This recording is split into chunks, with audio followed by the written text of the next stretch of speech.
घनघोर अंधेरी रात में राजा विक्रम अपनी खुली तलवार लिए बेताल को पकड़ने के लिए आगे बढ़ते हैं और अपने पराक्रम से बेताल को वश में करके अपनी पीठ पर लाद कर ले जाने लगते हैं। लंबा सफ़र होने के कारण बेताल राजा विक्रम को कहानी सुनाता है और हमेशा की तरह शर्त रखता है कि अगर कहानी सुनने के बाद तुमने उत्तर देने के लिए मुंह खोला तो मैं उड़ जाऊंगा। बेताल कहानी सुनाना शुरू करता है। चंदनपुर गांव में एक वृद्ध स्त्री रहती थी। उसका एक बेटा था जिसका नाम दंगड़ू था। वह स्त्री नए पुराने कपड़े सिलने का काम करके अपने और अपने बेटे का जीवन पालती थी। दंगड़ू एक कामचोर और आलसी लड़का था और दिन रात सपने देखा करता था। दंगड़ू के साथ एक बड़ी परेशानी थी कि उसे अक्सर बुरे सपने ही आते थे और जब भी कोई बुरा सपना आता था वह सपना हकीकत बन जाता था। एक दिन दंगड़ू को सपना आता है कि कुछ लोग नवविवाहित दंपत्ति और बारात को लूट रहे हैं और उनसे मारपीट भी कर रहे हैं। दंगड़ू ने जिसे सपने में देखा होता है वही दुल्हन बनने वाली लड़की अपनी शादी का लहंगा सिल जाने के बाद वापस लेने के लिए दंगड़ू की माँ के पास आती है।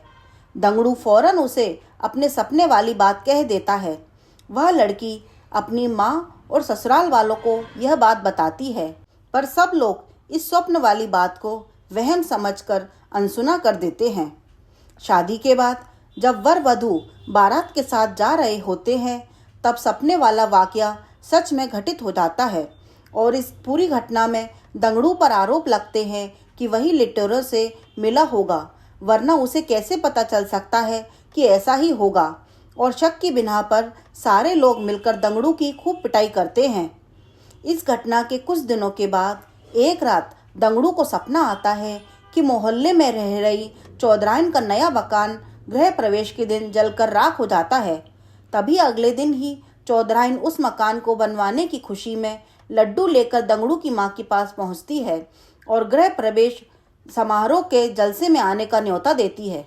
वहीं पर सपने की बात दंगड़ू फौरन अपनी माँ से और चौधराइन से कह देता है। चौधराइन गुस्से से लाल पीली हो जाती है और उल्टा दंगड़ू की माँ को ही कहने लगती है कि तुम्हारा बेटा ही काली जवान वाला है और उसके बोलने से सबके साथ अनर्थ हो जाता है। चौधराइन गुस्से से जली कटी सुनाकर माँ बेटे को भला बुरा कहकर वहाँ से चली जाती है। गृह प्रवेश समारोह के दौरान कोई घटना ना हो इसके लिए पक्के इंतजाम किए जाते हैं, पर फिर भी किसी न किसी तरह से आग की चिंगारी चौधराइन के भव्य मकान के पर्दों में लग जाती है और देखते देखते रौद्र रूप धारण करके पूरा मकान जलकर राख कर देती है। चूंकि दंगड़ू इस बारे में पहले ही बोल चुका था, इसलिए सब उसे काली जुबान का बोलकर उस पर टूट पड़ते हैं और उसे मारकर गांव से बाहर निकाल देते हैं। दंगड़ू समझ नहीं पाता कि लोगों को सच सुनकर उसी पर क्रोध क्यों आता है।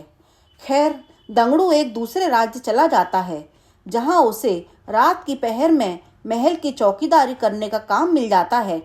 वहां के राजा को अगले दिन सोनपुर किसी काम से जाना होता है, इसलिए वह रानी से कहते हैं कि उसे सुबह जल्दी उठा दें। दंगड़ू रात में महल के दरवाजे पर चौकीदारी कर रहा होता है। तभी अंधेरा होने पर उसे नींद आ जाती है और फिर उसे सपना आता है कि सोनपुर में भूकंप आया है और वहां मौजूद सभी व्यक्ति मर गए हैं। दंगड़ू चौंक कर जाता है और अपनी चौकीदारी करने लगता है। दंगड़ू सुबह राजा के सोनपुर जाने की बात सुनता है। तभी उनका रथ रुकवा कर अपने स्वप्न वाली बात राजा को बता देता है। राजा सोनपुर जाने का कार्यक्रम रद्द कर देते हैं और अगले ही दिन समाचार आता है कि सोनपुर में अचानक भूकंप आया है और वहां एक भी व्यक्ति जीवित नहीं बचा। राजा तुरंत दंगड़ू को दरबार में बुलाकर सोने का हार भेंट कर देते हैं और उसे नौकरी से बाहर निकाल देते हैं। इतनी कहानी सुनाकर बेताल रुक जाता है और राजा विक्रम से प्रश्न करता है कि बताओ, राजा ने दंगड़ू को पुरस्कार क्यों दिया और पुरस्कार दिया तो उसे काम से क्यों निकाला। राजा विक्रम उत्तर देते हैं कि दंगड़ू ने अमंगल स्वप्न देखकर उसका वृतांत राजा को बचाकर उसकी जान बचाई, इसलिए उसने दंगड़ू को पुरस्कार में स्वर्ण हार दिया और दंगड़ू काम के वक्त सो गया, इसलिए राजा ने उसे काम से निकाल दिया। बेताल अपनी शर्त के मुताबिक राजा विक्रम के उत्तर देने के कारण हाथ छुड़ाकर वापस पेड़ की ओर उड़ गया।